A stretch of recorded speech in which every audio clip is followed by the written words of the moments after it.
உங்களுக்கோ எதுக்குமே விரவு கூட போகக்கூடாது அப்படின்னு வந்து போலீஸ் அதிகாரி சொல்லி கொண்டாந்து போலீஸ் சொல்லிட்டு போயிட்டாங்க. சரி நான் என் பாட்டுக்கு தப்பை இங்கே நம்ம பக்கம் இல்லாத போய் தண்டாவில் தப்பை வாங்கிட்டு வந்து கூடு போட்டுக்கிட்டு இருந்தோம். பர்சல் மீன் பிடிக்கிற பர்சல். அப்புறம் மீன் பிடிக்கும்போது பர்சலை பிடிச்சிட்டு வரும்போது இருக்கும்போது ஒரு போலீஸு அதாவது என்ன பண்ணுறாரு, விஜயகுமார் ஐயா ஒரு பர்சல் கேட்குறாரு அப்படின்னு பாண்டிக்கண்ணனும் அந்த புனிந்துக்காரனும் 2 பேரும் வந்து இங்கே என்னட்டு சொல்லிட்டு போகிறாங்க.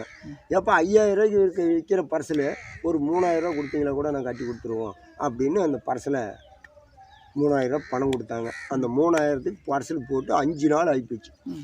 ஏன்னா நம்ம பேட்டை பர்சல் போட்டு 10 அடி பர்சல் ஆள் 10 ஆள் உட்காரலாம் போட்டு தார் அடித்து இப்போ இதே இடத்துல தான் கஞ்சி வச்சுட்டு இருக்கிறோம். 10 நாள் கழித்து வருது வண்டி.